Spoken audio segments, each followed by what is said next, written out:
Hello, everybody, and welcome back to Cinema Savvy. It is myself, George, joined once more by Tate, and bringing back to the channel Paul for the second episode in the David Fincher Retrospective. We are, of course, talking Seven, released in 1995, starring Morgan Freeman and Brad Pitt. I cannot wait for this. I've waited a long time to rewatch this film recently. But before I get into that, how are we all doing tonight? Yeah, doing good. It's going to be quite weird going into this review. We've just had quite a funny chat just in general about film and about just so many different things. So going from that down to kind of the mood of the kind of dank and dreary Seven is going to be an interesting change of pace. But no, I'm looking forward to it. Yeah, you guys missed me having an almighty rant about something that happened a few years ago. Oh my God. Oh, if only we were. What was even funnier was me ranting and then watching those two giggling away. Hey, it happens. It happens. It's the pre-chats. This is what happens when we're not live. When we're pre-recording, you get all the fun, you get all the discussion, and then you get like the F1 cool down room after when the stream's over that people will never get to see. It's one of those things, and yeah, I think doing it for Seven just makes it somewhat more not insane, but as you said, it's jumping the tone.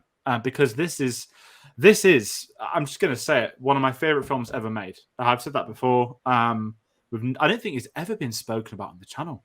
I was thinking this after we recorded Alien the other day. I was like, we've not really done Fincher. Mank came out during COVID, but that was reviewed as part of the Oscar season more so than a Fincher perspective. And he's not obviously done a film since Gone Girl, which was before we were a channel at that point. Of course, we've had TV shows in between. Apart from that, I briefly talked about Social Network, but apart from that, we haven't really spoken about any of his previous films. And it kind of makes this series very exciting because it's going to be going on through to mid-November. We're going to round out with The Killer after it releases on Netflix. And for everybody watching at home, this film obviously came out in 1995, 96 here in the UK. And it's obviously been out for a while, so there's obviously no worry about spoilers. Just comment your thoughts on Seven. Do you like it? Do you not like it? Is it your favorite Fincher film? Everything about this film, because it's always interesting when you hear from people who've watched this. I think it's a film that's stuck in the head for a lot of people. There's certain things that you can probably not unsee. And that's really exciting when I think about things like this. And we want to get everyone's perspectives on that. And as always, if you want to comment and find us on social media as well, it's where we announce videos, we announce a lot of other stuff. That is linktree.com/cinemasavvy. And you can get a link to Redbubble in the description where it's got our store. But aside from talking that, we're going to get into this film. It's going to be a pretty fun discussion, I think, as fun as it can be talking Seven. But Paul, it's the first time we've got you on for the Fincher Retrospective. I mean, to be fair, we've had you on James Cameron, we've had you on Spielberg, Mission Impossible. It's been amazing getting you on across the last year or two. We're at Ahsoka the other day. We're clearly pre-recording this as well, which was great. It was an amazing photo. But I want to ask you, because me and you spoke about this a lot in the last couple of weeks, but just for people at home who might not have any background of yourself, can you remember the first Fincher film you saw or a favorite Fincher film? Because I know your background and we'll probably be talking about it. So what people may not realize is I wrote my film studies degree dissertation on Mr. David Fincher. So I have seen all of, and a pass, don't worry, two, but I did all right. And I have seen every single one of his films. I think the first of his I saw was Seven. I think it must have been Seven, because Seven's also always on TV. I feel like if I'm flicking through channels late at night, it's on like Movies 24 pretty consistently. And it is one of my favorite films. And, you know, then I saw Panic Room, which I thought was good. And I've seen them all. And I mean, Girl with the Dragon Tattoo, I love it so much. I based a lot of my fashion sense on Daniel Craig in that film. I saw that film, and there is a man who's slightly pudgy.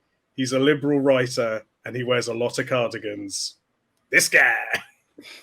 And yeah, since then, I've seen them all countless times, and words cannot express how excited I am for The Killer. I cannot wait. Absolutely. And by the time this video goes out, we might know that it's going to be at London Film Festival. We haven't got the schedule yet. That releases on August the 31st. It's I think is the premiere. Venice is by the time this video is out, Venice would have been and gone, I think, as well. So there's going to be a lot of new releases, and we kind of said this on last week's. If it's at the film festival in London and we're there, we'll do a review, but we haven't figured out the logistics of that review, whether it will be like these ones or whether it will be like another one. We'll figure all that out a lot later on. But moving on from that, Tayte, I'm going to kind of jump to you first. If you want to do the IMDb plot synopsis, and then do you want to follow up with maybe, can you remember when you saw Seven for the first time as well? That would be a fun. Yeah. So the plot synopsis: two detectives, a rookie and a veteran, hunt a serial killer who uses the 7 deadly sins as his motives. Short, sharp, to the point. Pretty much spoils at least the first 20, 30 minutes of the film in that. But, you know, whilst they're still trying to figure out the first kind of murders and stuff like that. But no, that kind of gets to the point. And for me, it was the first Fincher film I saw. I genuinely can't remember when it was. I want to say it was college. I want to say I started to kind of get into Fincher films around college time. There's still a few that I haven't seen. So I haven't seen The Girl with the Dragon Tattoo. So that's going to be one that is coming up that I will need to watch for the first time. But yeah, it's quite interesting, isn't it? Let's talk about it. I mean, I'll jump into. I saw this for the first time at college. So I think I mentioned Alien, where I feel like everyone. This is going to be a theme because I can tell you another person coming on a video soon, and we've had the same chat we just had with Paul about what we studied and what we had to watch and what we had to write about when we were younger. We had a massive module on Fight Club, and as part of that, we basically watched a few of the Fincher films. And I watched Seven, and I was recounting it today. So I've literally, at the time of recording, I rewatched this a couple of hours ago.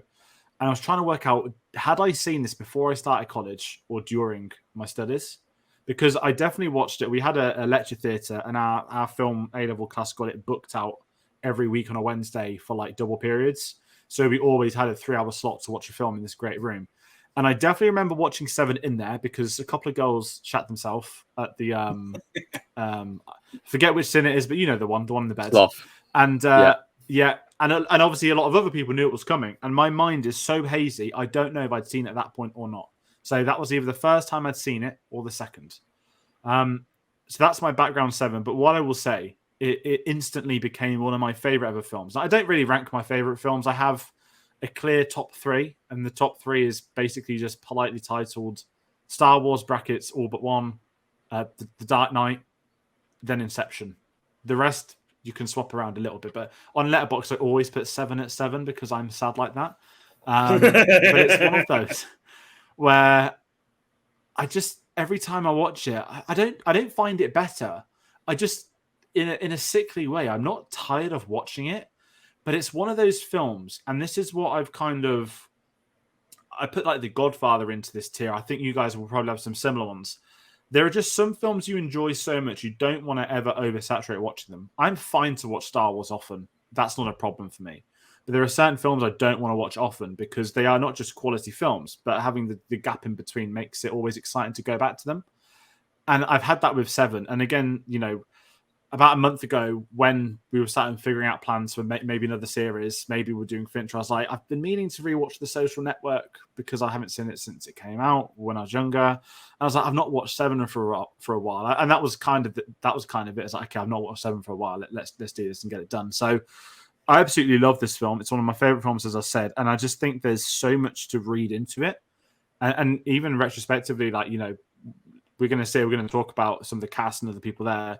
Actually, it's a big chapter of all the actors' careers for like where it starts to change the course of some actors' directions with, you know, what they're going to do, what have they been stereotyped or typecast, etc., etc. So it's going to be a really interesting discussion. And of course, Alien, Tayte, it was a good review. It was pretty tough. It's quite a tricky film, Alien 3, in the sense of there's a lot of issues.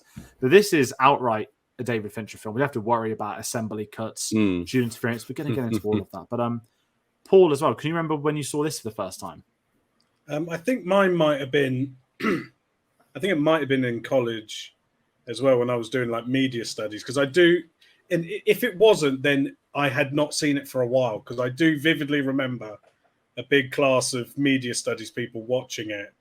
And our teacher, honestly, like trying to hide his laughter as it got closer to the sloth minute. because I think nobody had seen it, so we're all sat there and we're like taking notes, and you could just see him go as he go, and I screamed. I was like, "What the fuck?"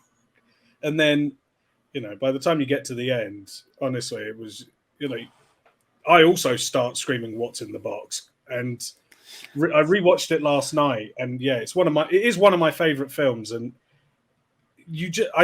even last night, I started noticing things I hadn't noticed before, little background details that I'm like, I never noticed that when I'd watched it before. So it is one of those films, and David Fincher shoots things a million times, so they're perfect. They are perfectly composed films, and it's one I listened to all of his films with the commentary on, and his for Seven is he's so deadpan about it, where he's like, that Paul. He tells a story where Morgan Freeman walked on set for the opening bit, with the guy in the spaghetti, and they used real spaghetti sauce, and it rotted, so it reeked. And they were like, "Right, we're here for the next few days." And he said Morgan Freeman let out a really dignified sigh as he walked on set. And he invited one of the executives onto that set as well, knowing it would stink. And she came onto the set, smelt it, looked around, and went, "Okay, you guys are fine. I don't need to come back." And that's how he kept producers away. Excellent. What a tactic. I mean, the behind the scenes on this, it's not all drama, which is nice. And we'll sort of kickstart with this because we all know about Alien 3. If you've watched our review from last week, if you like Alien 3, I think we had a good balance of people that liked it, didn't, and we're in the middle. Which is the way it should be. I know. I know. To write my dissertation, I had to watch it about 20 times in a month. Ooh. But I rewatched that recently. I like Alien 3. I think it depends on which cut, I guess. I mean, I've only seen what is considered the better cut of the film, so I still like it. I'm sorry. I know Fincher would be like, "I don't give a shit," but I'm like, I still think it's good with all the regional accents there for no reason. Yes, exactly. I'm never going to forget that. But I love the idea for how this film came to be. Not a sequel, not a reboot, no nothing. I'm talking about the writer Andrew Kevin Walker. He was living in New York, and he absolutely despised everything he saw in the streets. I'm going to guess there was a bit of, not PTSD, but probably, it's not my place to assume how people are growing up, but I know almost nothing, but I think sometimes people go into a big city and they'll be like, this is a wake-up call for maybe they've had a small town background, maybe they've lived in the country, whatever. And I think everyone has that somewhere in their life. But the story of Seven comes from someone that just didn't like living in New York, which is pretty incredible when you boil it down to that exact reason that this film exists. Someone hated where they were living. I think a lot of people can probably not empathize with that, but understand they might have that at work. We'll probably talk about that with Fight Club and a few other things. But he wrote 13 drafts of this film whilst he was still writing on it, up to the point where they went through varying directors. The director of National Lampoon was attached. The production expired. And then essentially the script ended up in the hands of one David Fincher post-Alien 3, who had basically told his agent, "I'm never going to direct a film again." And whilst he was reading the scripts, he apparently he wasn't really into it until it got towards the ending, where, of course, things start to turn, i.e. John Doe, the 7 Deadly Sins, the plan coming into motion.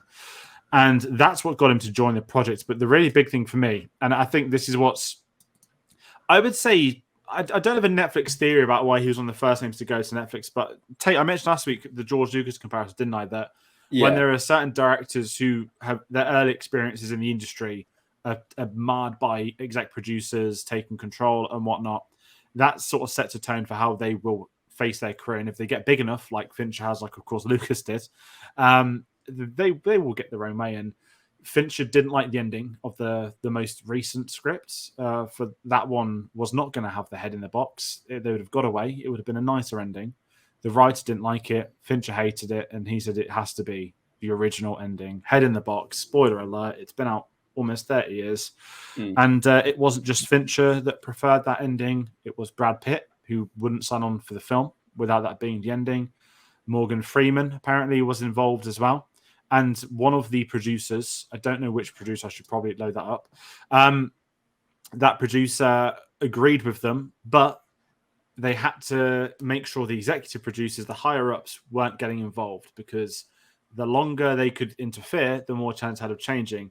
And Brad Pitt was going to shoot 12 Monkeys, and that was going to start, I believe, in 55 days after he signed the project. So they had to pull filming back, I guess. Yeah. Which is, there's not pull filming back, it's forward filming to a sooner date to get Brad Pitt on board. But it also meant that gave them less time for execs to sort of interfere, which it's almost like guerrilla filmmaking, which you don't get too much of these days. For a film that's so meticulous and stuff like that, like hearing all that stuff, it just kind of, you know.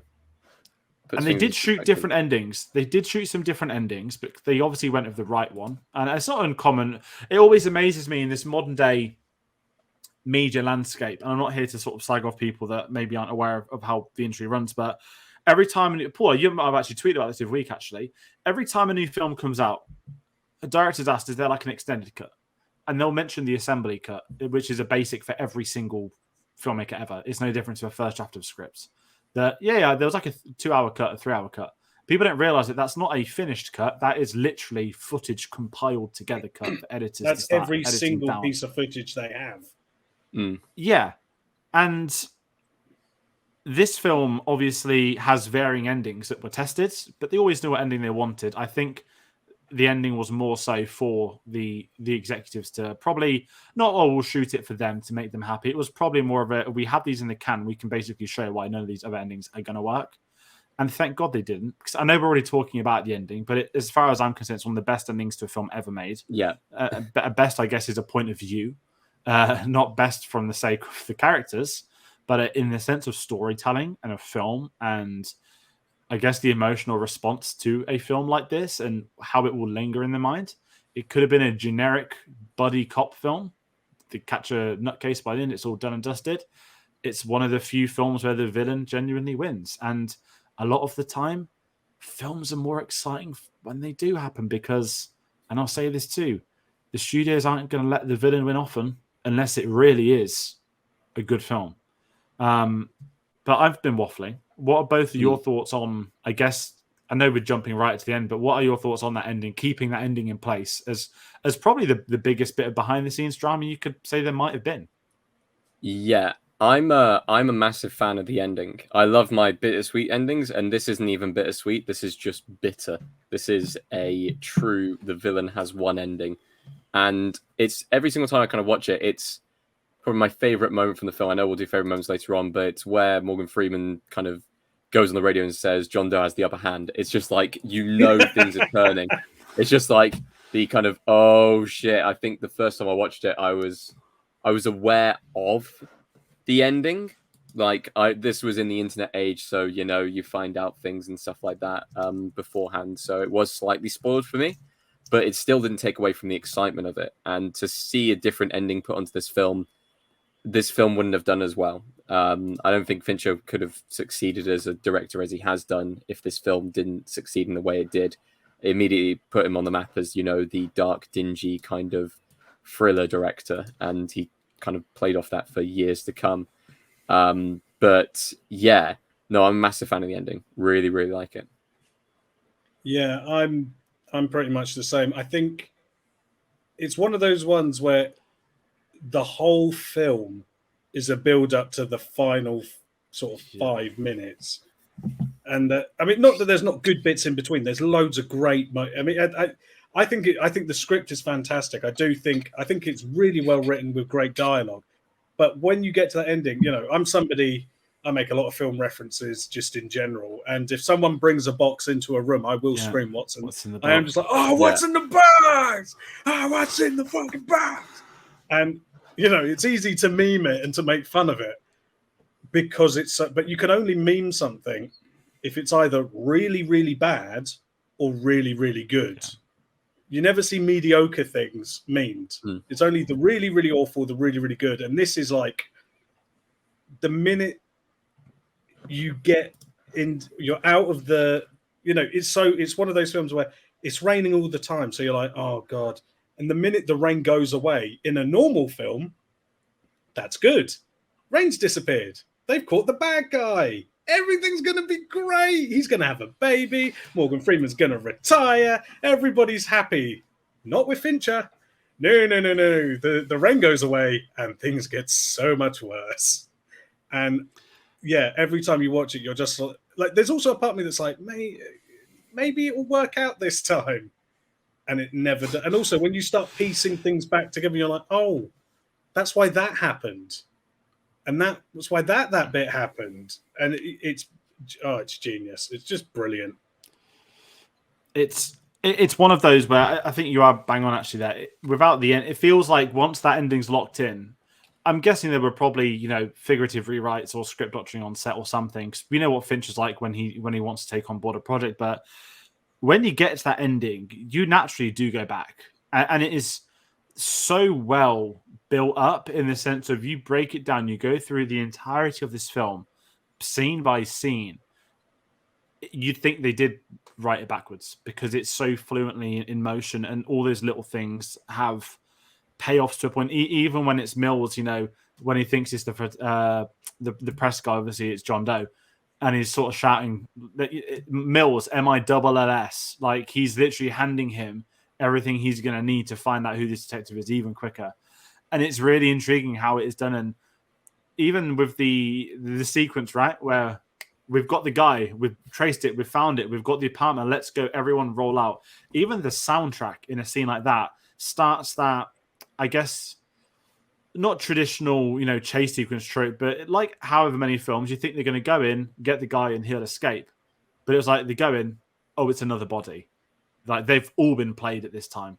And the best thing about that is it's one of those, I always call like the really boring trivia pieces that everyone seems to know these days. Aragorn kicking the helmet is like I think the biggest crime, but that's become memeified now. So I think that's finally going away. But the SWAT team not being told that there's an actor under there and that the character's actually going to be alive still. So when they all like jump back, that was on the script. They did not have any intention. And I think that they hired somebody who was obviously very thin, smaller, and put a massive set of fake teeth on him, just so obviously when he does start moving around. And that is the scene that I think is going to make or break it for people, that so many people will crap themselves watching that. And it's the build-up. Again, it's having that score in place that's there almost. It's taking the piss out of the viewer. And that's what I feel like Fincher's doing. And I'd imagine he probably had a riot filming this, as much as a riot he could have filming something like this. But it is one of those where, it's his second film, but is this the one that people speak about the most of all of his career? I'd say it's in the top 2 or 3 that's the most spoken about. Maybe Fight Club. Maybe Fight. That's what I'm thinking. I was going to say Fight Club's probably got a big shout for it, But I think Fight Club's got issues. I think because the problem is with Fight, not to do a review of Fight Club, but there's a lot of misconception Andrew of what Tate. Fight Club really is. Andrew Tate-esque, beta wolf type guys. Yeah. Oh, Fight Club. Yeah, I love Fight Club. And you're like, right, you've missed the point already, then, haven't you? You've missed the point of Fight Club if you're an Andrew Tate watching, calling people cucks on the internet. You've missed the point. Whereas Seven, the point is, what's the point? The point is there is no point. It's a nihilism. And so I think the people that love Seven are generally people that like sort of films that challenge you, as opposed to Fight Club, which I think maybe because it's more fun as well, that people miss the point of it. But I would say Fight Club's probably as iconic as Seven, but I prefer Seven. it's grim. No, but it's a good reading, and we'll be talking about that on Fight Club because it's the same films now, and it's cropping up more and more on certain reels. It's American Psycho, Breaking Bad's been involved, and it's the I don't even know. They call themselves Sigmas, don't they? And it's the Ryan Gosling drives become one of it, which is funny because now they all are fragile because of Ken. When Ryan Gosling always hated them all along, but that's a different story. Let's talk. I mean, we're talking Fincher. It's tricky talking about his direction. I'll be blunt. This is like not a perfect film. Paul, you kind of ruined it at the beginning. You're like, he's a perfectionist. So, like, in terms of craft, like, you pretty much can't go wrong with his films because of what he does piece together. And if we approach this from like a directing standpoint, again, jumping on off Alien 3, which, you know, we're all at the illusion it's not his fault. Whatever went wrong with that film is certainly not on him as a director. But I will kind of say this, for his second film, for him not to want to come back to the industry and end up doing this film, not even saying like the jump in quality. And I'm going to go to Nolan with this, who I always look at, and maybe Spielberg. Nolan started with following, you know, just following, just Memento, big jump up. Then it's like Insomnia. His is a slow build up to where he becomes the franchise Christopher Nolan, right? And Spielberg's, you can see the potential from the get go, and you just know he's going to absolutely nail it. And then you hit to Jaws, it's like pew, sits at his peak, and he's sat there ever since. With Fincher, it's just like starts at the bottom of Alien 3, straight up to this. And then you realize that he probably always had this in him to do this. Yes, he did a lot of music videos, but in the sense of storytelling, directing the actors, we spoke how much we liked the performance of Sigourney Weaver in Alien 3, but I can't fault a single performance in this film. And to get in these actors who I think this film not necessarily has changed their career, but I'd imagine this is a certain point you look at, and I've not seen enough Morgan Freeman films now, and we'll get to a bit more in character maybe, but they always say this is the film that Morgan Freeman then became not the elder, but the, how would you say it? Not the supporting actor, but you know, he has that sort of father figure, maybe it's his narration voice or whatever. He became like the reliable go-to guy for an authority. Yeah, and that's actually a really good point with it. And I think, was this the same year as Shawshank or the year after? Year after. I can't remember. Year after. Shawshank's 94. Yeah. 94, this 95. Just came in a good run of iconic roles, really. Yeah, and I think with Fincher, with this, it's just no coincidence that everything has come together in this film. And that when these actors were reading the script, they were attached to it from the get-go. And I think that's really important when that does happen to a film, that you don't ever want an actor to second guess it. And we were really saved some truly diabolical stuff. And listen, I love the Rocky films. But if you know that Sylvester Stallone turned down Brad Pitt's role in this film, hey, what's in the back, man? I would pay good money. I would pay so much money to have Stallone do that final scene. But Sylvester Stallone in a David Fincher film would be an SNL sketch that I just don't. That does kind of sound like really an SNL sketch, like a modern SNL sketch as well. It's Muse, MIOOS, Muse, good. But it's the problem, and it's like you think that it ended up being Brad Pitt, and I just think from a directing standpoint, it's so boring for me to say that I'm not faulting this film in the slightest, and I think it perfectly sets up what his career is going to do for the next 20 plus years. That it's on evolution of we end up at like a peak Fincher point. He's just risen to the top, and it does make me think, because of how bad his experience was on Alien 3, is that what's given him the edge to go in on a film like this, that it is going to be my way. It can only be my way. I think he even had that like from the get-go to the producer, like my creative control with doing it this way. And I just think that jumping in motion with everyone else, it just makes it what it is. It's a very boring way. So I'm just going to hand over to Tayte and see if he can elaborate better. I think it's lucky that he got actors that, because I know the whole story is that he got sent the wrong draft of the script. He got the head in the box version, whereas they were sending out a much more, they go to a church, there's a shootout sort of thing. Yeah. And, you know, the fact that Brad Pitt was really starting to crest as a superstar, you know, he'd just done, was it Legends of the Fall? He'd done Thelma and Louise. So he had a fair amount of sway. And Morgan Freeman as well just had an Oscar nomination. And, you know, Gwyneth Paltrow was sort of cresting that he had these sort of actors that could basically say, well, I'll walk if the head comes out the box, I'm leaving this film. And Brad Pitt, you know, to Brad Pitt's credit, being like, no, I signed on because of that ending, you know, and him as kind of, you know, there's a reason why he's kind of worked with Fincher a few times, because there is that kind of thing of Fincher being like, I've got a vision and this is it. And if you're not in on that vision, kind of go away kind of thing. And yeah, that's why I think the film works, is that all of them were like, no, we all want that ending, which also must be nice if you're a first-time director like Andrew Kevin Walker and you come up with this weird out there script, and then you've got some of the biggest actors in the industry going, no, we want what the guy wrote. The guy wrote a good movie and we want to make that movie. You must be a bit like, oh, okay, this is kind of nice that I've got one of the biggest heartthrobs in the world going, I want to see that head in that box. No, I agree as well. And I was going to say, George, you put me on the run there with alternative people playing Brad Pitt's character, because I can't see anyone else filling in the roles elsewhere. Yeah.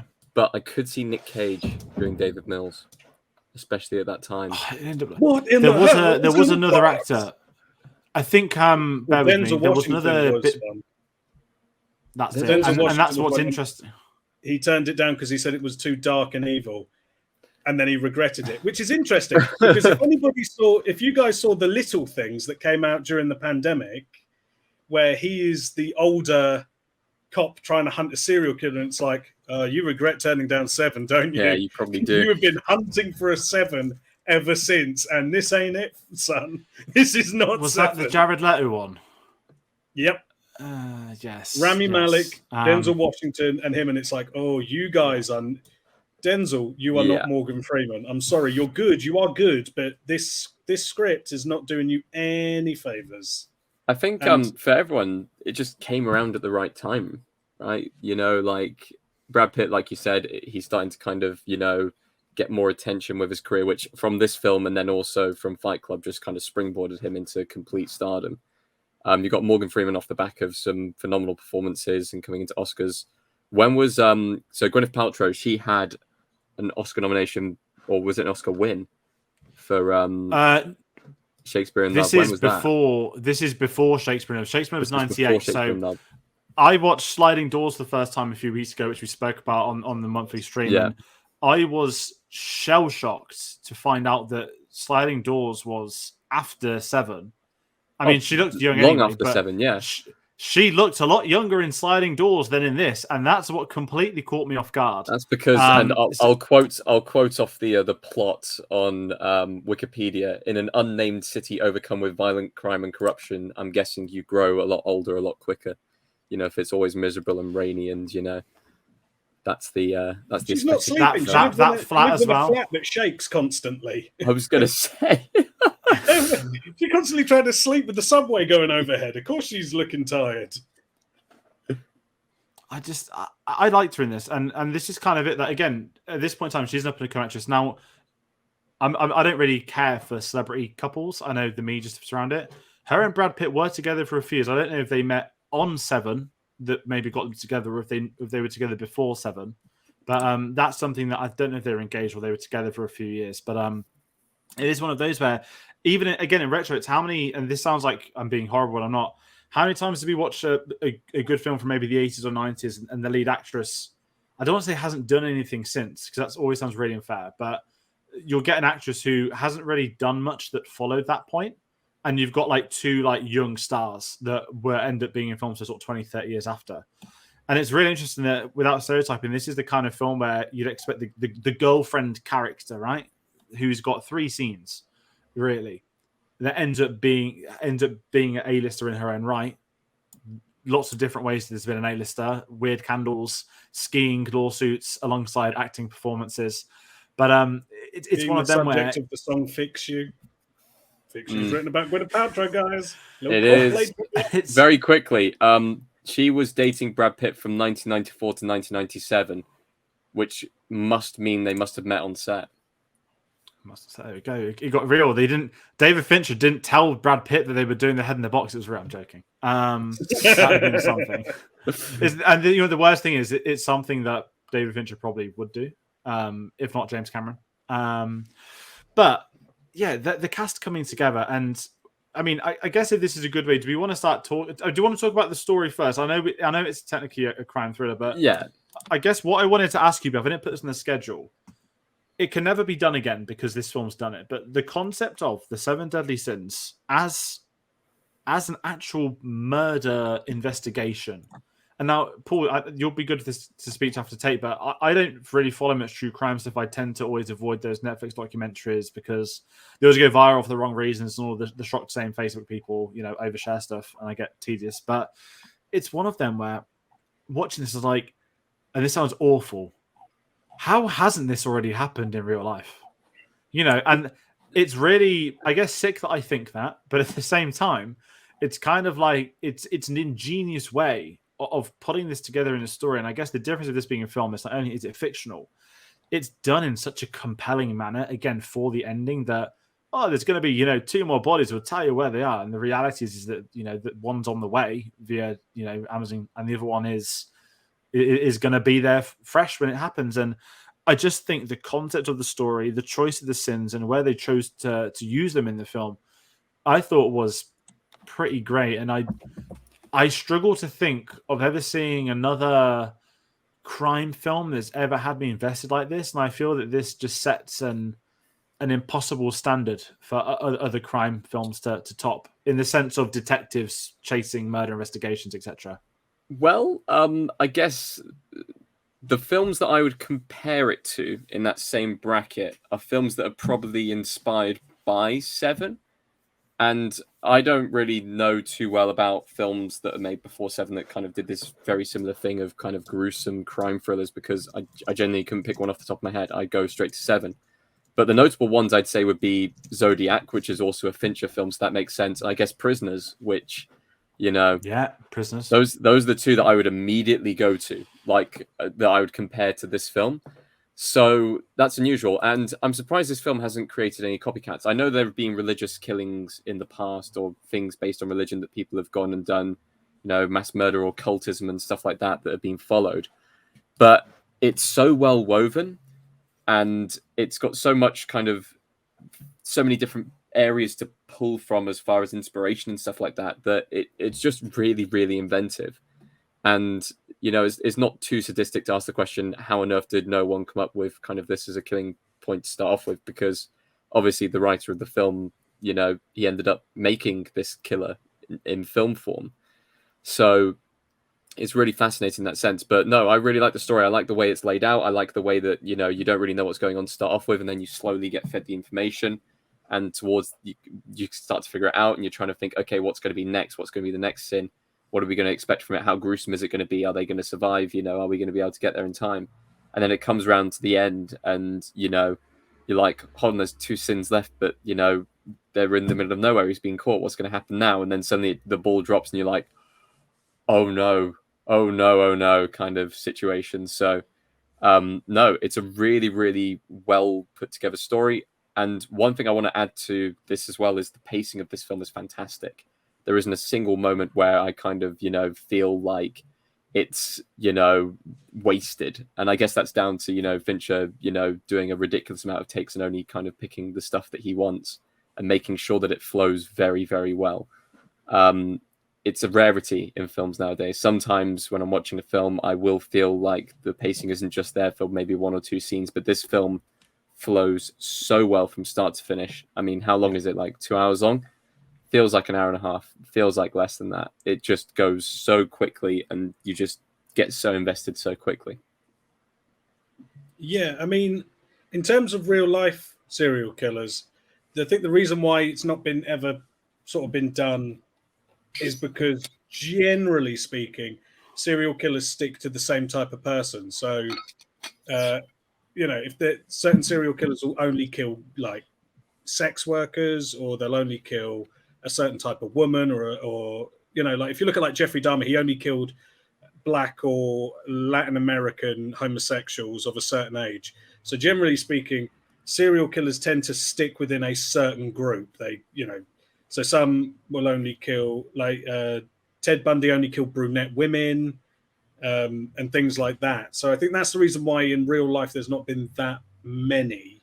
You do get some, like Zodiac killed random people, and Son of Sam killed random people. But generally, methodical serial killers stick within a certain group, whereas John Doe is killing people from different economic backgrounds, different racial backgrounds, different sort of all different things, which is generally something you don't get with real serial killers. To be analytical about the psychology of serial killers. And then I think as well, current news notwithstanding, you don't really get serial killers anymore. Current news notwithstanding. But it's like, if you think about normally it's serial killers got caught in the early 2000s. So like the Green River Killer got caught around the time of 9/11. So, and he was like prolific for years. But generally, you don't get like new serial killers. It's shifted more to kind of mass shootings and mass killings instead of serial killings. Yeah. There are a few. There are still a few serial killers, and obviously, what's happening in the news is one of them. But I think because forensics is so good now, and police, and also you've got 100 years worth of policing on serial killers and all that, and Robert Ressler stuff, that it's harder to be. You have to be a lot harder. So I think if somebody wanted to be a serial killer, it is so, why are we making it so difficult for people to get a career in serial killing, guys? Come on. What have we got to do? Subsidise childcare? No, it's much more difficult now, which is why I think really, serial killers now are the realm of TV and film as opposed to real life, apart from the occasional one. So when it does happen, it's weird because there was a time when there were lots of serial killers that some got forgotten. Now, if there's a serial killer, it's big news for a while. Whereas back in the day, mass shootings was not a big deal, was not common, so it was big news. Now there's one every week, no one cares anymore. It's the third feature on a news bulletin. So it's kind of interesting how sort of those big psychopathic kill things have sort of changed. Don't forget, if you don't like guns, the woke brigade are out to get our guns. That's the problem, is that if something like that does happen, then it becomes political rather than about innocent people. And it is interesting though, like the whole psychology of it is interesting. It's stuff I've never really known. And I know we're going to talk about Zodiac in a few weeks, but Zodiac, the biggest unsolved crime, blah blah blah. If that was this day and age, they've always said, I think something about fingerprints or the FBI or whatnot didn't have the technology, whereas this day and age, the Zodiac killer would have been found straight away, just with how it was done. And it is interesting how, I guess, technology does catch up in a lot of other things. And yeah, it's a tangent to take the Seven review, but it's a kind of interesting approach to it because it is different. We couldn't talk about aliens last week, could we, really? So, let's get out of the way. But, two Fincher films back to back with religious themes. It's a curious thing there. If people want to read into those, but religion plays in a few other Finchers as well. There's a lot of religion in Girl with the Dragon Tattoo. You'll find that's one of the last ones I've not seen. I can't wait for that. And serial murder. So there we go. See, he does love a serial killer. Does Finch? Very interestingly, I know that IMDb isn't the do-all and end-all, but one of the films that came up that is similar to this film, I guess, is Silence of the Lambs, but I'd say that was in a different sense. Takes different turns. I still haven't seen it. Holds his hands up in the air. It's there behind me. I've never got around. Well, every time I go to watch it, I'm suddenly told there's like loads of different Hannibal films that I should be watching. So I don't know if I should just watch Silence of the Lambs. No, you can just get away with watching the Brian Cox one. Just get away with watching. Right. You watch Silence of the Lambs because it's great, and then you can watch Manhunter, but it's unrelated. And then you don't watch Hannibal's all right. You don't watch Gary Oldman one, right, as well. Hannibal's the Gary Oldman one. Red Dragon is a remake of Manhunter, and it's perp. And then don't watch Hannibal Rising, and then do watch the Hannibal TV series with Mads Mikkelsen as Hannibal Lecter, but then they cancelled it. Yes, but it's got Lawrence Fishburne in it, and it's great. And bring back Hannibal. Bring it back, man. If you bring back Hannibal and Mindhunter from this review, we're bringing back Mindhunter and Hannibal. Great. And make them cross over. Audiences want both. Both, but instead we now get Tyson Fury reality family TV show Netflix. Hooray! Look, the people want their serial murder. I'm surprised Netflix. I don't get why Mindhunter didn't do so well, because like the Jeffrey Dahmer thing was huge. Everyone watched it. It was massive. And it's like, if people love true crime so much, it's like Mindhunter is like the Avengers of serial killers. Everyone's in it. They're getting all your favorites crossing over into it. Like, it's the best. It was so Maybe, who knows? I saw that they've 180'd on a show recently. Couldn't tell you what that is, but you never know. You never know for both Hannibal's sake and this. But yes, I've not seen Silence of the Lambs, so I know. I know it's on that list. It's behind me. I'll watch it eventually. Segueing off that, let's go into the characters a bit more. And I know that some of these have a bit more say. I want to talk Brad Pitt, David Mills. So I've not seen that many Brad Pitt things pre Seven, if I'm being really honest. I remember watching one at school in English when I'm talking like I was like 12, 13. And there was a fishing film. And I was like, is that Brad Pitt doing fishing? And it turns out it was. And I've never, ever heard someone mention the film to me. I'm actually going to load it up now. But I just remember it being very strange. I really can't remember what it's called. But anyway, I like him in this because I think for me, when you look at a film like this, I think context means a lot. And we can sit here, 25 plus years later saying Brad Pitt became like the Brad Pitt, the icon, the everything. Every guy wants to be him. Girls want to be with him, blah, blah, blah. You name it, you've heard it been said about him. And in this film, he's not a loser, but he kind of is. And the things I've really enjoyed like finding out about this, doing some research, is that because obviously awkward words to put at the least, Fincher said Brad Pitt could murder someone and he'd talk himself out of it and get away with it. Not implying any of that, but people can obviously read into stuff that's happened. I won't sort of do that sort of thing because I don't know any details to sort of dive into that. But yeah, that's very eerie this time later. But the thing that's caught me off guard, he would buy his own ties for this film. So his character's wardrobe, they wanted him to be sort of not goofy, but not, basically they didn't want him to be like the Brad Pitt that we know he is. So apparently he would go to the shops to purchase these terrible ties to watch. So when I was watching it today, I just kept staring at his tie in the scenes. And they kind of remind me of like what a primary school teacher would have in England, like when they're trying to be like down with the kids. And I thought it was quite hilarious, but actually he's trying to break out the image of being, this, I guess, like romantic lead and whatnot. So why not dive himself into this? And ultimately, he ends up being the loser of the film. He loses his partner and the unborn, unknown child. He ends up killing, and I mean, not that we need to read past it. He certainly wouldn't be doing a day in prison over that killing, I'd imagine, based off how we know America is. So it's one of those where I really like that. I don't want to say his ego took a bruising doing a film like this, but I wonder if Brad Pitt of today would do a film like this. That sounds very odd. It's interesting. But it's like, I was going to say, his character, the journey that he takes throughout the entire film, like you said, is the big loser of the film. It's almost like it's an entire game just for his character. I don't know if John Doe's plan was to kind of have that from the very start, or whether he kind of switched his kind of, on the fly, but he must have had a plan to start off with because he was just going through the sins. Yeah.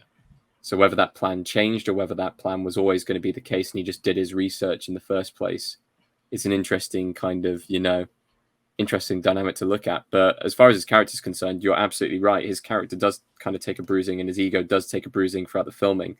It's interesting that you said about the ties and it being wacky and trying to bring out some kind of slightly different personality into the character itself. But would I see Brad Pitt doing this role nowadays? Probably not. No, he'd be more likely to play the older cop kind of character. Yeah. He'd rather be that role than, the person on edge. But, for the time, he played it so well, and he built up a relationship with Fincher after that, so they went on and did Fight Club afterwards. So, Yeah, I think he probably would want to do a film like this, but I don't think he would do the Mills role. Like you say, I think he'd probably play the Morgan Freeman role because he is somebody who clearly likes working with strong directors. And I remember him saying when he did Troy that he had a miserable time because he was spoiled by working with David Fincher and a director that was willing to play past his good looks. And one little detail I love about his character is that his ties, he just undoes them a bit and loops them over his head so that he never has to redo them up. So you never see him actually doing a tie, like he can't do them, like he's a child. And it's like a small detail that you might not think about otherwise, but it's like, oh, actually. And also just like his his clothes don't seem to fit very well. Like his shirts seem a bit too big and are unironed, and it's just stuff like that where you're like, his costume tells you a lot about him as well.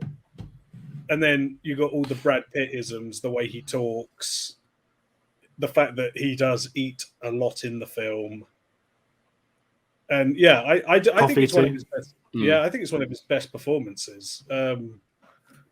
Because I think one of the things that works about the two characters is that from the get-go, you've got the buddy cop setup of the older guy. He's a few days from retirement. The hotshot rookie guy, he's a hothead. And then they kind of strip that away to reveal, actually, beneath that, he's not just the old guy. There's a lot of character flaws in both of them that kind of play into the ending. And I think that that's what works, is that, yeah, you've got the basic classic Lethal Weapon setup, and then it very slowly chips away at the cliche to show you 3D characters with, both of them have very fatal flaws at their heart. Yeah, very well said. And kind of in either, let's talk Morgan Freeman as well. I think this is one of his best performances. Now, we know he's a legend of the screen. But again, for me, I think there's something about this, and it's always tricky because I guess I don't want to say in our day and age, that's really unfair to the sort of the work he's done in the last 20 years. But you think of South Park, right? Morgan Freeman grows a freckle every time, like something he narrates or whatever South Park do.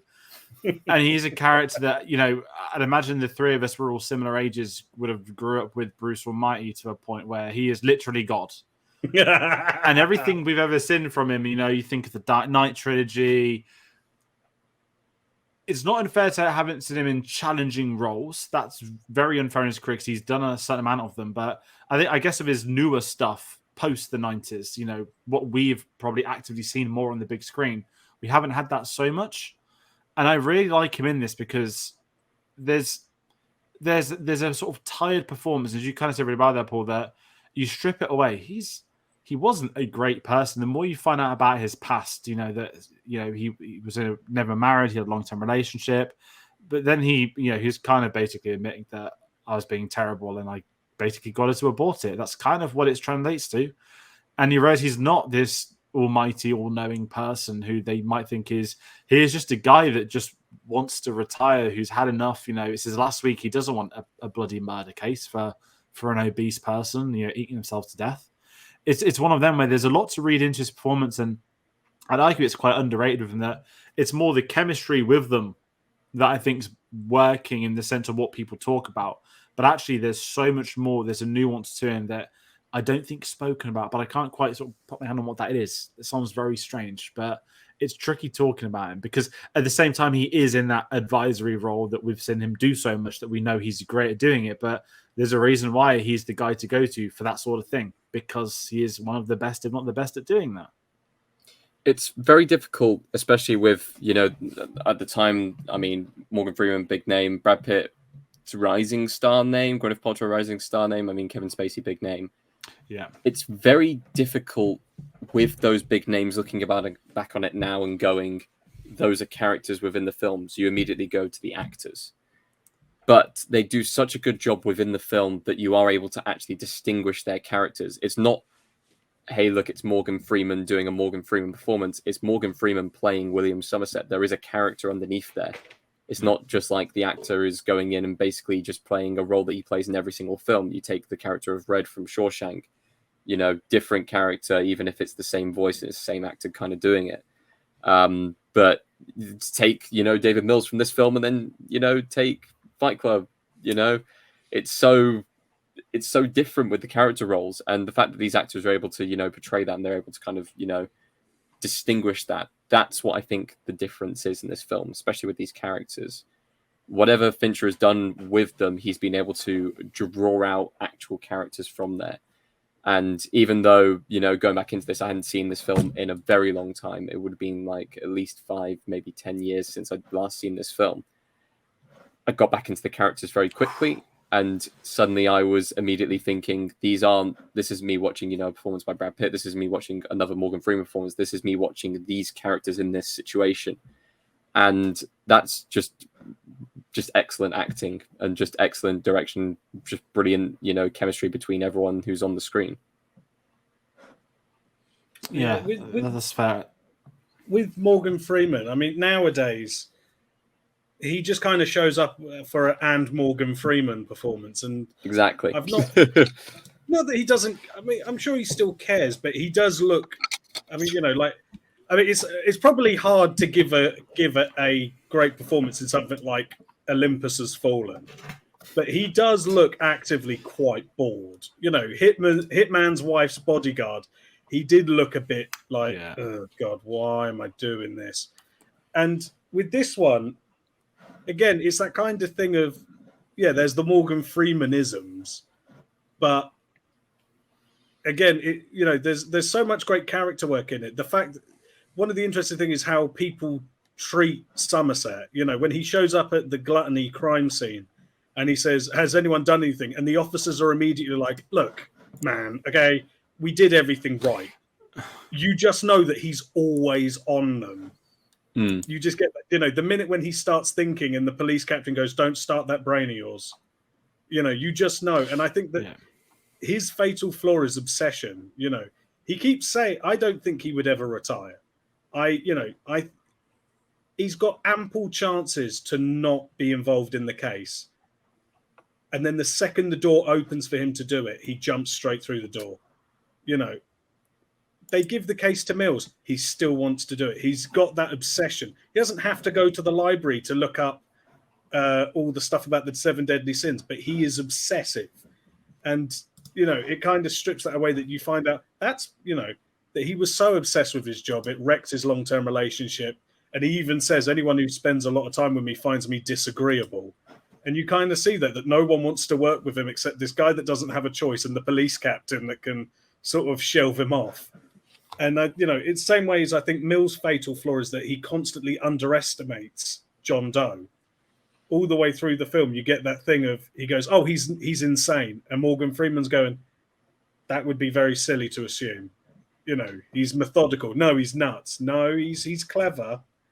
And so you kind of have this interplay. And I think the scene that encapsulates their character work best is the dinner scene, when he goes round to their flat and it's the three of them, and you can see they've had a really sort of dry conversation, so much so that he's playing with his napkin, and then the train goes overhead and shakes the entire flat, and he starts pissing himself laughing, so she starts laughing, and there's just that moment where you're like, you start to see them as people, not as these sort of genre cliches. They become three-dimensional. She's not just the girlfriend, she's a human. He's not just the guy retiring, he's a human. He's not just the rookie. And I think that that's one of the things that's so great about their performances, is that they actually have put in the work and they actually care. Yeah, very well said. And I think that dinner scene is important, because it's that point they make the jump as well from being colleagues to actually people that care for one another. And it is reflected in their performances within that. And kind of, I mean, I don't have much to say on Gwyneth Paltrow, because we spoke about her a bit. She's in a few scenes. The diner scene, I think she's great in that. But aside from that, the best thing I'll say, and this sounds terrible, I'm so glad we never got to see the head, to see what happened. That, we don't see any of the murders really happen except the final one, which is so important. But if this film, not to moan about the industry, but if this film was today, they'd have Brad Pitt leaves to go to work that day, and then there's a long shot of the guy crossing the road to knock on the door. They'd have it set up so obviously, but it never really is, which is why it's so heartbreaking, which is why it's so good at the same time. And I think by giving her a few scenes, not too many scenes, but not enough scenes, that we've got to know her, we understand the situation, and it feels like a little bit more than a damsel in distress. I mean, she's obviously past distress at the end of the film. But it's one of them where I think by casting a Gwyneth Paltrow, it works in its favor. But at the same time, it's not necessarily a big draw to it. The focus to me is always on Brad Pitt, Morgan Freeman, until obviously John Doe is revealed properly. But I don't know if you guys have anything to say on her before we talk about John Doe, which we obviously have to talk about. She's in enough scenes to make the ending matter. She doesn't overstay her welcome. She is in almost a precise amount of the film just to make you care a little bit, just to make you understand the situation. If she was in only one scene, it was the dinner scene, it would, it would be like, oh, I guess he loved his wife. Oh, what a shame. He's now going to have to kill John Doe. If she was in the film too much, you would kind of maybe start to twig on that was John Doe's play, because it'd be such an obvious kind of, well, if anyone's going to get killed here, it's the one person who isn't in the room right now kind of job. But the fact that, she's just kind of there a little bit in the film, you understand her character, whenever Mills comes back in, he gets into bed with her, and it's just one of those, like, you can tell he cares and loves for her, and that gets ripped away from him at the end. And I guess, we'll talk about that character next.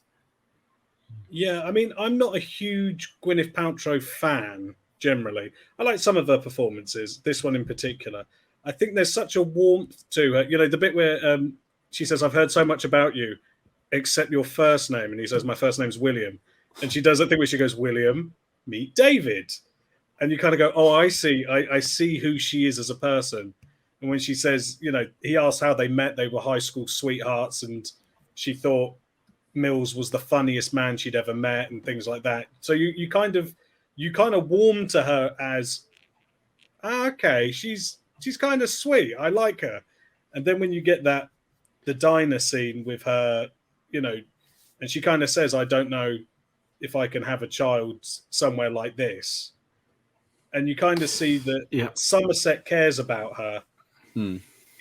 He kind of likes her before he likes Mills, and he kind of likes Mills through the prism of her.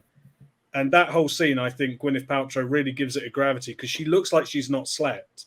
She looks like she stays up late waiting for Mills to come home. And there's little dialogue bits where, when they're talking about, he says something like, put that silver tongue of yours to use. And then Mills turns and goes, have you been talking to my wife? Yeah. And things like, if I keep staying out too late, my wife's going to wonder where I am. And things like that. And, I think that is just, there's just enough of it that and also, there is good chemistry between her and Morgan Freeman and her and Brad Pitt.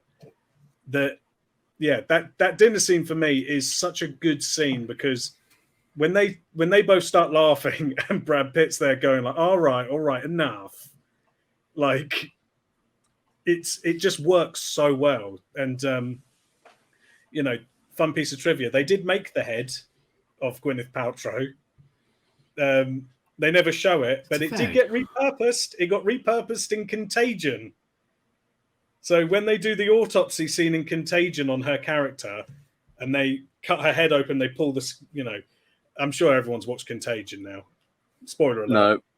No. Well, spoiler alert. I missed the window at the start of COVID. Yeah. That's right. Well, she's like patient zero, so she's not in it for very long. But when they do the autopsy on her in Contagion, they actually used the head that was made for Seven that never got shown. I know she did a Halloween costume, didn't she? Which is genius. She just put a box in her head once and went out to a party. Which I think is the most. There's photos of it. If you've not seen it, there's photos of it. She did it in a photo shoot as well. It's incredible, and fair play to her.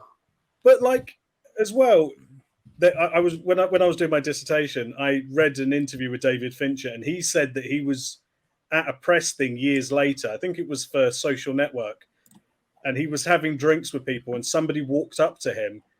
And it was like a woman. She was like, I want to give you a piece of my mind. I can't believe you showed that poor girl's head. And he was like, what are you talking about?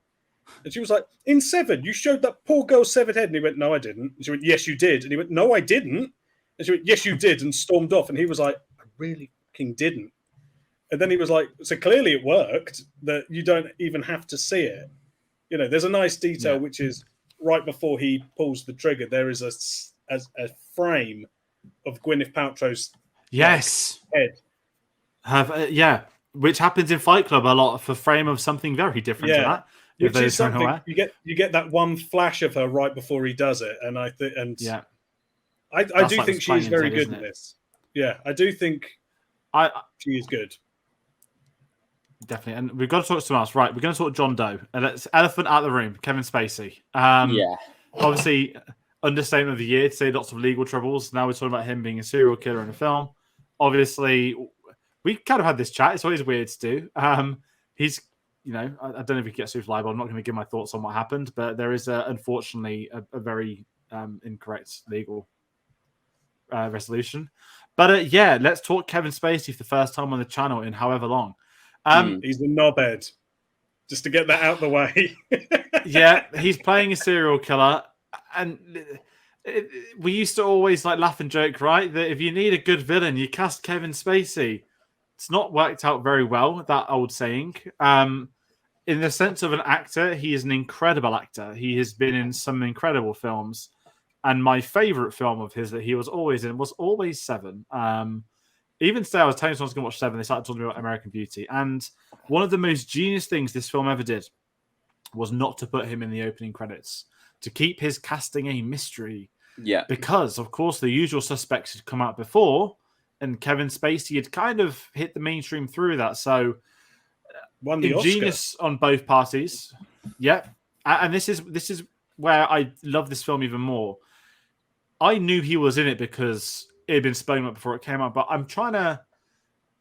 the film I'm going to go to is Interstellar. I'm trying to think the last time I watched a film that had, I don't want to say an A-lister, because I don't think Kevin Spacey was an A-lister, but he would have blown up that year in 95. I don't think the last time I saw a film where there was a hidden casting in a key supporting role that was not ever known to the public, that not ever leaked. I think of Matt Damon in Interstellar. That was one that I feel like maybe some people might have known somewhere, but that was nowhere. And I'm coming from someone that was mega on Nolan and still is.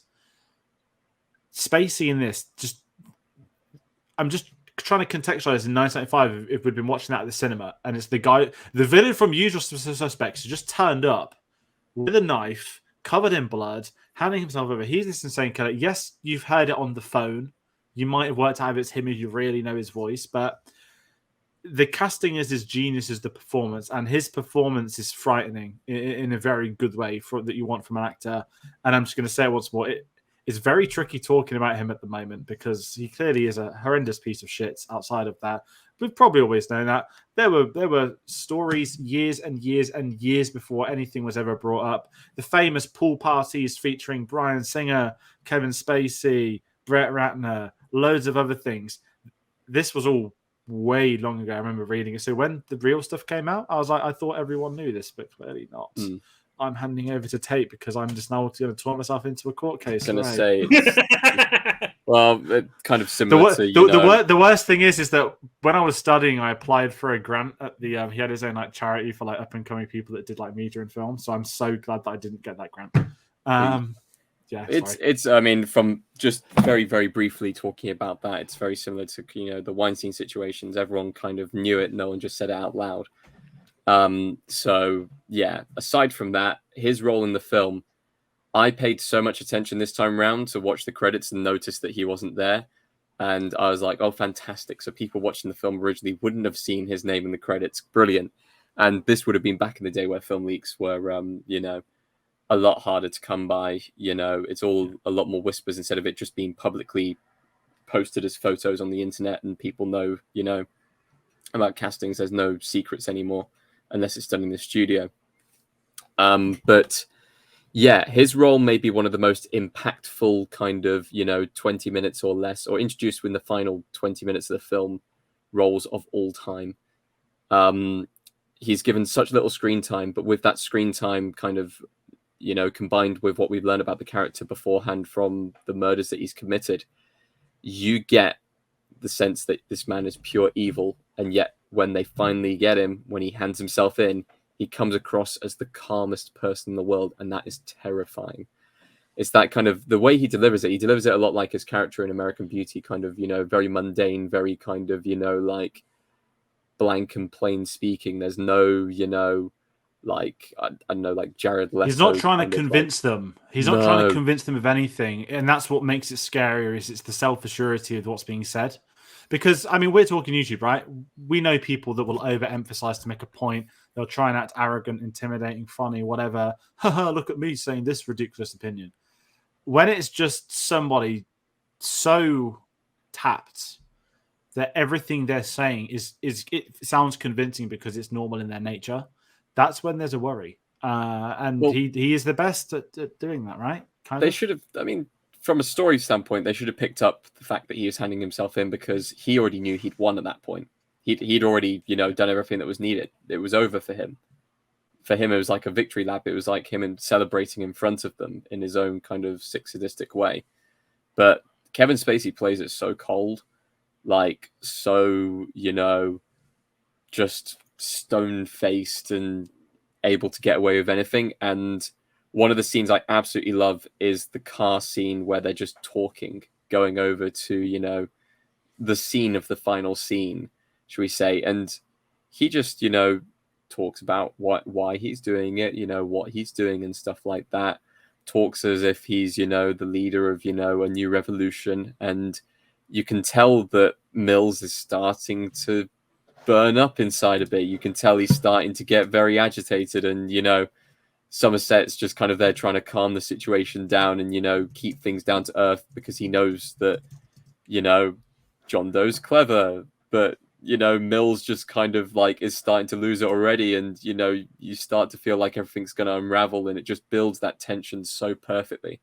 You could not cast anyone else. You couldn't if you tried. And I don't know if that's, because of, looking over Kevin Spacey's whole career, and now, dare I say, the situations that he's ending himself up in now just makes it a little bit creepier and stuff like that. But, I don't think even back then you could have cast anyone else. So, yeah, we're so used to, like Marvel have, they a lot of the time they don't even tell you who the villain of their film is, sometimes. So you're just sort of waiting, and then, oh, this person's in this movie, and usually it's cameos. And that's kind of the thing now in a lot of big blockbusters, is there's always like surprise cameos and surprise turns and stuff like that. But back in the 90s, the only thing I can think is comparable, and it's a year later, is killing Drew Barrymore off 5 minutes, 10 minutes into Scream. That's the only thing, because you would go, well, she's the lead actress, she's the biggest name in it, and then she's gone. This is kind of a similar thing where you would, and I know that his rationale would be, well, if the opening credits say Morgan Freeman, Brad Pitt, Kevin Spacey, then you're going to go, all right, well, that's Morgan Freeman and that's Brad Pitt. I guess Kevin Spacey must be the killer then. And I've watched it with people who haven't seen it before. And there's some scenes where he's on the phone to them. And I have had the people going, that sounds like Kevin Spacey's voice, because he's got a very recognizable voice, and the way he talks, there is a real sort of quality to it when he's just talking like that, and he kind of says what he's saying. And I've had people before go, is that Kevin Spacey? And I want to be like, no, of course not Kevin Spacey. Because it's such a thing when he shows up. And yeah, from that point on, because also the whole cast of the film is like, even people in one scene are like really good, like, oh, that guy, like, he's great. Yeah, that guy like, from the thing. Ali Emery, and like they get everyone that guy in. played Shaft, and that guy from The Good Doctor. And yeah, when he shows up, it's kind of also one thing I noticed rewatching it. There are a lot of scenes. It's not just the scene where he's the photographer. There are a lot of scenes that he's in. When they go to the fetish guy, the English guy, and he, the guy who made the custom dildo, and he says, "Oh, I thought he was a performance artist." If you look at outside the shop when it cuts to Morgan Freeman and Brad Pitt, and he goes, "Yeah, he had a limp." There is a guy limping outside, and he stops at the door, and for the whole scene, he stood at the window watching them. And then when they leave, he moves. And there's just scenes like that where you see a guy in the background wearing a hat, wearing an overcoat, just in the background of scenes watching them. And it's like, he's been there the whole time. He clocked Mills immediately And ever since that moment, he's been trailing them and making sure they get the breadcrumbs as he leaves them. And yeah. When you go back to watch that scene in particular, the minute the guy says, John Doe, it's an easy name to remember. He had a limp. A guy limps in the background and stops. And when I saw that, I was like, this movie, man, is so good. And yeah, they kind of just when he does appear, and after you're looking for me, and the next minute you see him, he's dunking a tea bag really calmly, and you're like, this guy is insane.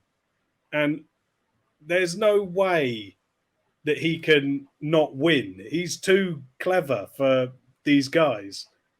And the fact that he methodically, kept a guy alive for an entire year chained to a bed. And you do part of the plan. Yeah, you do. When he that 1 minute where he does start to lose his temper, when Brad Pitt's interrupting him and he's like, a woman. And then he's like, blah, blah, blah. And he goes, a woman, and you're like, I get it. She is ugly on the inside, but still. And the only one I kind of agree with is, yeah, to be fair, the guy was a paedophile. I'm not too upset that you tortured him for a year if he's a paedophile. But, the thing where he's like a man so fat that it would put you off your meal and you'd laugh with your friends, that you're like, yeah, you are kind of nuts in a really scary way. And it's also just the way he delivers lines. The great line when they pull up the car and there's a dead dog, and then he just goes, I didn't do that. And the Kevin Spacey bit that I always talk about is the detective line. Only because the first time you watch it, you see him coming in. But it's the fact that he's walked into a police station like that, covered in blood. No one's clocked him. He's got like 20 years. He's not like been stopped at the door. Like, he's just kept going. And it's the first few detectives. Okay, there must be only 2 detectives around. But it's the scream. And it's how calm he is, yet he's just made that detective pronunciations. Like, I think you're looking for me. And everyone else's reaction around it is just priceless. I just think it's an amazing moment. But again, the performance from him in this, it is one of his best performances. And it's, again, he's an actor that's had lead roles, multiple seasons of TV, leading actor, supporting actor roles. He's done it all. And yet we're always going back to those 90s ones, I feel. But if that's going to round out the Kevin Spacey talk, I guess we can move on. Howard Shore does the score, which I didn't realize. I'll be honest, I don't particularly care for the score of this film. I think, I don't know, it's definitely not a thing with Fincher films, but I think certainly it comes into its own in a few films' time. I guess the opening title sequence music. So I don't know if it's the same. Every time I watch Seven, they have turned up the volume for the title sequence. Because I'm like, shit, I need to turn it down now. I can hear the floor vibrating in the house. When the bass starts going on, the gnarly sequence, I love the title sequence. Again, Fincher's one of the best at doing them, if not the best. But yeah, I don't have anything on the score, so I'm passing over to you guys in case I've missed something really obvious. But maybe it's a good sign that it's just blended in. Yeah, I was going to say the opening title sequence and the music that goes with it definitely stand out, and that is just kind of the Fincher thing at this point, isn't it? He's just very good at that element of it. I wouldn't say I noticed it being overly loud, but I'll be perfectly honest as well. I didn't really notice the score too much in this film on this watch through. I think I'm so engrossed with the characters that, you can get away with it not, overwhelming major parts of the film or anything like that. You don't need like a big sweeping score. You don't need like a dramatic score for certain sections. I guess the only section where I really noticed it was when the police cars were rolling out, when they knew about the location of the I guess Sloth at that point, and they were going in and trying to attack there. But apart from that, I couldn't really say much on it. There have been better Fincher scores. I guess they're going to be coming up soon. But yeah, I didn't even realize Howard Shore did it until I saw the notes on this. Shows my lack of research on this one. I mean, I like Howard Shore generally because he did Lord of the Rings, didn't he? And Lord of the Rings scores good.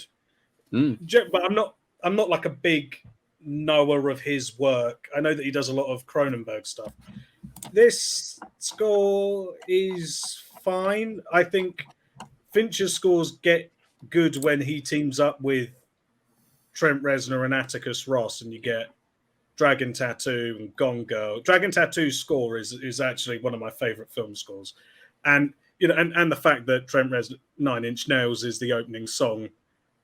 I'm a 9 inch. I like 9 Inch Nails. I like the song Closer. I like the remix.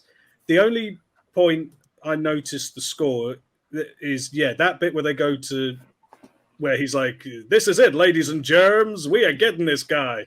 And John C. McGinley's got the shotgun, and they're all doing the thing. Yeah, and it kind of plays like an action film. And then in the final section, when they're in the desert, I do notice that the score is just like this thunderous kind of bum, bum. And that also kind of sounds like a bit like a heartbeat, but a bit like just this kind of throbbing sound where you're like, oh, okay, something bad is coming, because the score is just this one sort of thunderous note as you get it. It sounds like you're building to something.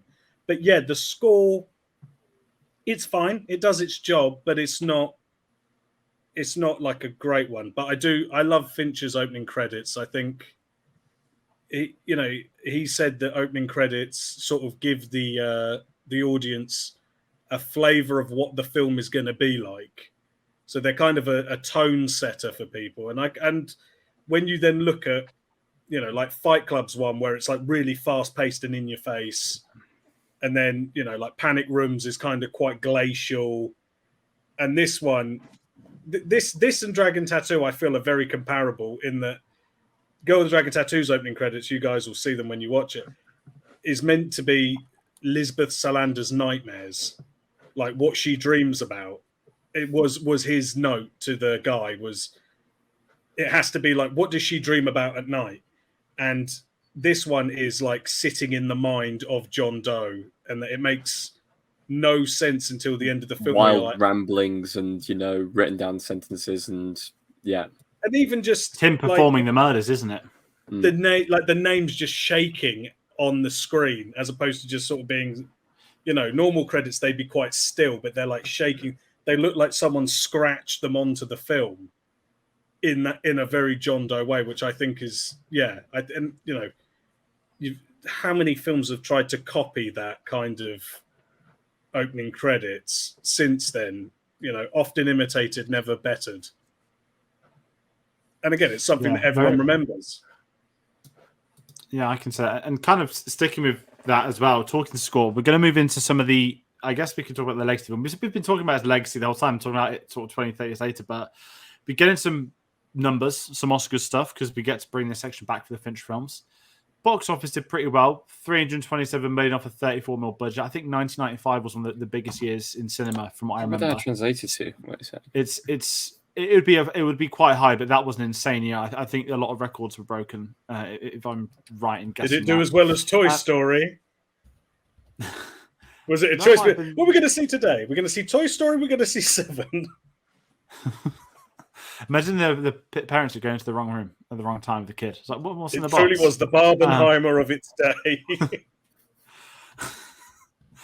Oh, could you imagine? The weirdest double bills. That's a video to do one day.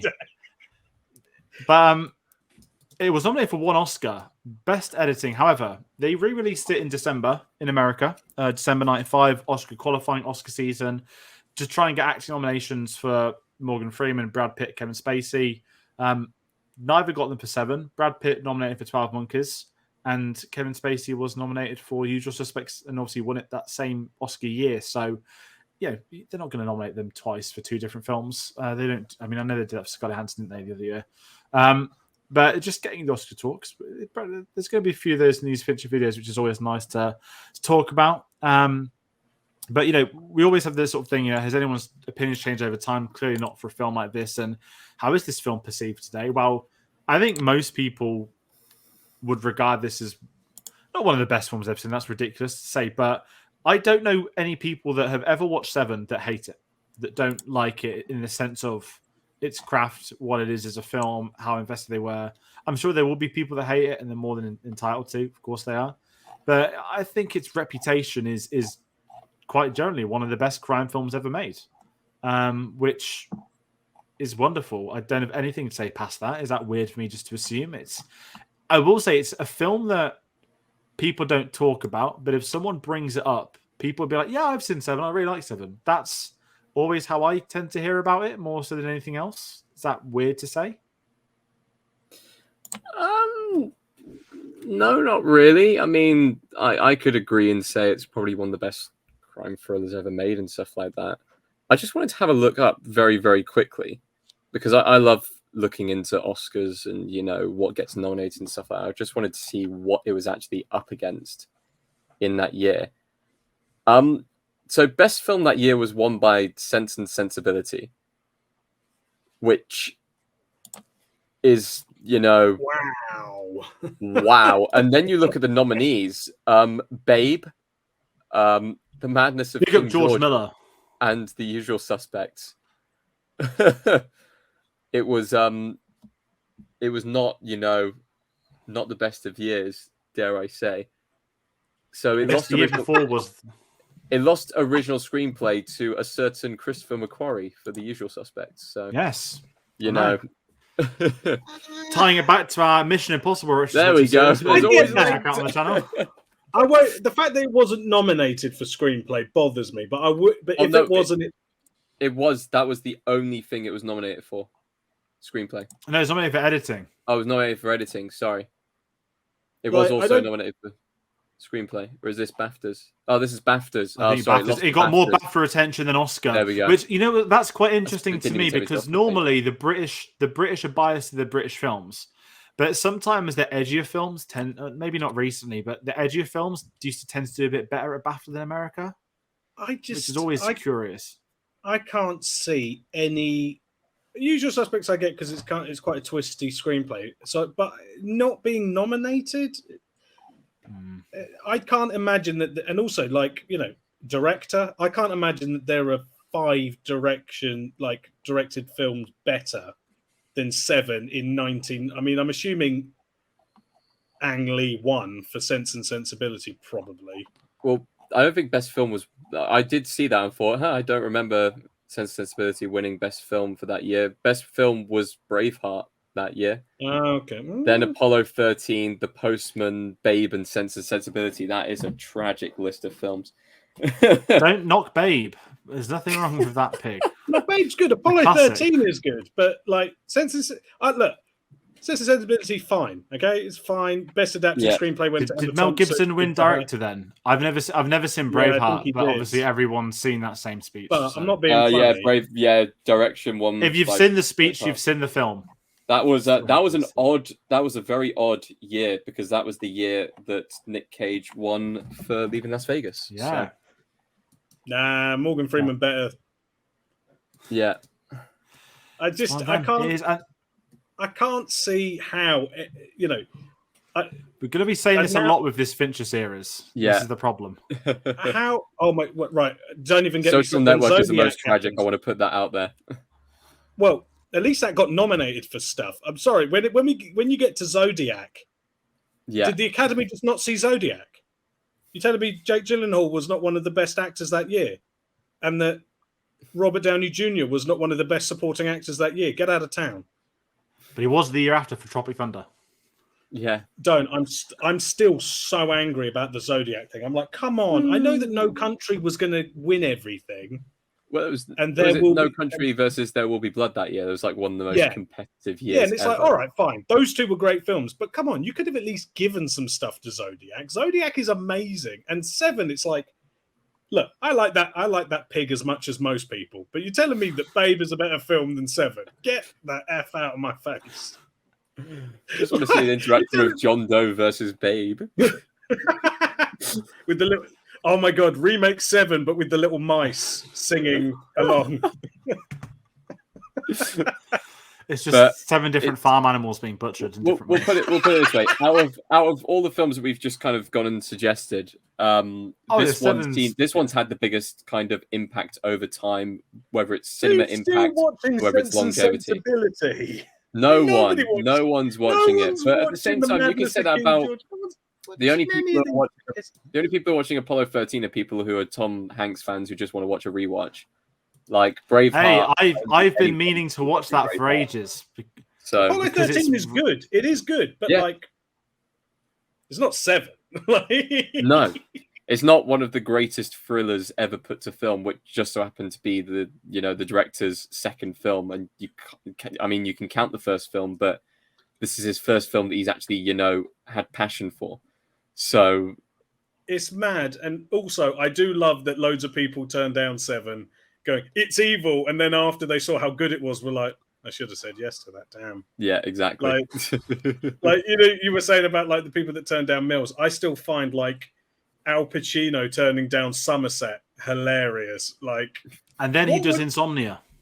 what would Yeah. that film have been though? I would have loved that. Just like, no, John Doe has the upper hand. It's just madness. It's madness. Would that have meant he missed Heat?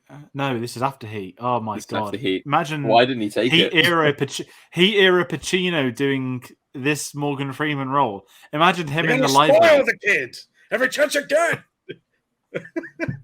It would have been amazing. So- There are seven sins.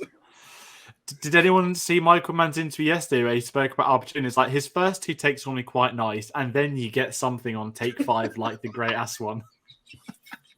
But Oh my God. I've been watching a lot of Al Pacino films this month. We'll talk about it in the monthly Oh, video. I've but, got at least one Al Pacino film I've seen this month, so we'll talk about it in the monthly. To be fair, if him turning down 7 got us Insomnia, I like Insomnia, and I like Al Pacino in Insomnia. And it gave us the Robin Williams Al Pacino AFI intro. If anyone's never seen that, it's full. It's fantastic. What the hell are you, foghorn fucking leghorn? It's great. All of his. Love Pacino. Love him. Right. I mean, maybe one day there'll be an Al Pacino retro. I won't. It means I've got House of Gucci again. Let's talk favorite scenes from this film. I mean, my favorite scene. I'm not going to jump to conclusions. I think I know one of everyone's too is the ending. It's not just the best scene; it's the scene that makes this film, that completes the film, that changed everything about the film for its legacy. If the ending doesn't work, the film doesn't work. Simple as no one cares about this film. No one's talking about it 30 years later. David Fincher's never made a third film. He says, "I've been robbed twice already." The ending, point blank to me, best scene of the film. And given the chat we've had, and I guess what you were talking earlier, Paul, the three-dimensional stuff, a massive shout out to the dinner scene. But yeah, if you think of 7, you think of the ending. It's just entwined. I mean, for me, yeah, you could. I'm just gonna not just say the ending. I'm just gonna say the final 20 minutes of the film. And I actually clocked it this time. I took a look at the timestamp, and it was like 20 minutes till credits. Okay, this is how long Kevin Spacey's in the film, and just the interactions that happen after that are fantastic. Every single little bit, every single little detail comes together, and it's the conclusion of the film. It's not, it's rare that you'd have a final act that, takes place over a really, really short amount of time, like 20 minutes or anything like that. But they just pull it off so well. And yeah, everything from there on in is masterful. Yeah, I mean, obviously the ending and the sloth scene, I do think is, when you see 7, there's sort of 3 scenes everyone remembers. They remember what's in the box. They remember him going, he's alive. And they remember Leland Orser hyperventilating in an interrogation room. Do it, after he's killed the lust victim and he's going, he made me do the thing. Those are the 3 scenes everyone remembers. And I think because those scenes are so sort of haunting, people, there were certain moments of dialogue, just little character bits that I love, like the bit where the police captain is listening and then he picks up the phone and goes, "This isn't even my desk," and then hangs up. And just there's like certain lines of dialogue that I just, Brad Pitt going, just because the fucker's got a library card doesn't make him Yoda, and he didn't like the fat boy, so he decided to torture him. Just like random lines that stick in my head, and I think that.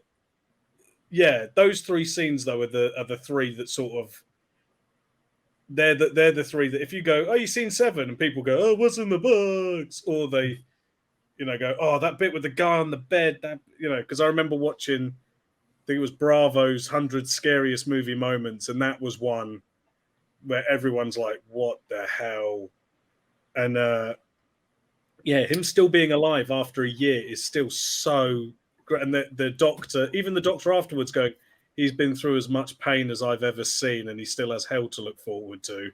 It's like, it's just great. But I think some of the quieter moments are overlooked. The dinner scene, and also Morgan Freeman in the library. I really do like that sequence, just because it's like a little moment of rest where nothing scary is happening, and then it's like, all right, now we're going to get back to really gruesome stuff and all this horror. No, definitely. And kind of segueing from those as well, final thoughts on the film. It's tricky for me because it's one of my favorite films of all time. Do I think this is David Fincher's best film? Right now, I do, yes. We're going through his entire catalogue of films. That could change come the end of the series, which is kind of exciting. But I just can't take away from this. If anyone was asking me, give me a good crime film to watch, I'm probably always going to say this. But I think of crime, I'm not talking gangster films. I'm talking legit, like detective, this type of film. But I'm not going to recommend it to everyone. Not everyone that I think couldn't stomach it. And I don't think it's hard to stomach, but it is an unbelievable film. And I just wouldn't want it wasted on anyone who doesn't deserve it. That sounds terrible. And I do not care because it is just, yeah. It's I don't like saying about it's flawless as far as I'm concerned. And that's, my final thoughts on Seven. For me, it's one of the best crime thrillers, that I've seen put to film. It's a fantastic, fantastic film filled with great performances. Really kind of just brilliant storytelling, great cinematography, a city with no name and, terrible things happening in it. It's exactly what I want to see from a film. I'll continue to rewatch this film, every few years, just to kind of, just to watch it out of, enjoying it and stuff like that. I really enjoy the mystery that's behind it, and I really enjoy the story it takes you on. Is it Fincher's best film? No, it's not Fincher's best film. Fincher's best film comes a lot later in his career, and I guess we'll talk about that later on down the line. It's one of my favorite films. I love it. I think it's great. You can see how influential it is when you watch things like Prisoners, when you watch things like Batman Begins, when you watch things like, the Matt Reeves Batman is a remake of Seven. Like, it is. It's like he watched Seven and was like, can we do that, but as a Batman movie? And they were like, yes, do that now. And, I'm glad we never got 8, the sequel that they were going to plan to do. Yeah, no, we couldn't have had that. I'm glad also because the premise of like Morgan Freeman's character is psychic, and it's like, didn't think that would have been useful during the whole John Doe thing. No, couldn't have figured out that he was going to cut a woman's head off. This is just like, the original Gladiator 2 script, Oh no! Hey, we're getting Gladiator 2 though. We're getting Gladiator 2 next year. We're getting a different script for Gladiator 2, not the original. The Nick Cave one. I want the Nick Cave Christ killer one. Whereas he's in like purgatory, isn't it? Yeah. I want it so badly. We'll be getting something, and that one is starring Denzel Washington. But it's not going to be. It's not going to be Russell Crowe being reincarnated, nailing Jesus to a cross, living through World War I, World War II, Vietnam, and then being in the Pentagon in the final scene. Like, come on. Seven's a perfect film. I'm glad we never got 8. If you've seen the film Solace with Colin Farrell and Anthony Hopkins. That was what 8, and the G was going to be an 8. Great, brilliant. Was going to be. You don't need to do anything to 7. It's perfect, and yeah, it's great. They couldn't do 9 because that was a film, I swear, that starred Fergie about 10, 15 years ago. That's going to round out this review. So thank you to everyone that's been watching at home, who's watched this review. Again, we hope you've been commenting. Let us know your thoughts on 7. Please do if you haven't, because it's been a pretty amazing discussion, as they always are. We've got a lot more David Fincher films coming on the way. So we'll bring it up on the schedule now. Next week, we'll be back with The Game. Then we've got Fight Club, Panic Room, Zodiac Makes the Board. Things are moving pretty quick. It's going to be exciting. We get to talk some more mass murders and some other stuff. So do join us every Monday through to November the 13th, where we'll be doing the series. And if you want to get us on social media to find out about other videos, what else we're up to, you can do so at linktree.com/cinemasavvy. In the meantime, though, Paul, we have your socials on the screen as well. We've had you on a lot of retrospectives. Everyone should follow you by now if they don't already. You do a lot of writing as well. What are you up to? Anything you can tell us about you're working on or what we can expect to see? I think you'll be at London Film Festival, so we'll all be able to see you there as well. Yeah, just writing for various places. Usually you'll find my stuff in Film Hands magazine, where I complain about stuff, get on my high horse, do reviews. I will be at London Film Festival. You'll know it's me. I'm the bald guy in the cardigan falling asleep. That's me. Oh, that bald guy's asleep again. Yep, that's Paul Klein. Happened last year. Sorry, Empire of Light. You were boring. Yeah. Follow me. I don't know. Follow my socials. They're okay. I'd say random crap. I don't know. He's a good follow. It's a good follow to get Paul on. I'm going to say that. And that's not me saying because you're on our video. It is always nice to get you on these. And I'm glad we got to reach out about Fincher as well. Because like I said, until I've been messaging people, I haven't known that everyone's like, yeah, we did Fincher. I'm like, brilliant. You're on. You're going to get the same intro. And you'll find out with some more people we've got coming on the next couple of weeks. But aside from that, Tate, things are busy. We're pre-recording this quite early, Yes. which is a good sign. Things are always busy on the channel. Anything else we can say we're working on? I know we keep saying we've got the monthly stream. That would have already been out. I've just realized by the time this video goes up in September. Go watch our monthly stream. I'm sure it was fantastic. Yeah. I got to talk about some real weird films I've watched. Yeah, I've watched a really eclectic bunch of films this month, but you would already know that because you would have seen it. We've got London Film Festival coming up. Of course, myself and George, we're going to be up there for a lot of the festival. So that's going to be really fantastic. Dedicating a bit more time to it this year for both of us. So hopefully we'll get through a few more films than we have done in the previous years. Fingers crossed as well for extra, press related things, whether we can get ourselves on board with that as well. We've got Ahsoka coming out every single week. I don't know what week we're on this week. George, calculate it, work it out. What week are we on? Episode 4 will be our episode 4 spoilers discussion will be at 10 p.m. this Wednesday, the 6th of September. So join us as we go live. The first 3 videos will be up. We did 2 episodes on episodes 1 and 2. We had a spoiler discussion, a spoiler-free one from the screening, and part 3 from last week, which I hope in the future was a good episode. We'll find out. It's apparently 30 minutes long. Excellent. But yeah, busy times ahead. New releases are slowly coming. We've had Barbenheimer, but it is getting to the end of year and a lot more stuff. So that's going to round this out. Thank you all for watching, for sticking with us, and we'll see you on the next one. Take care.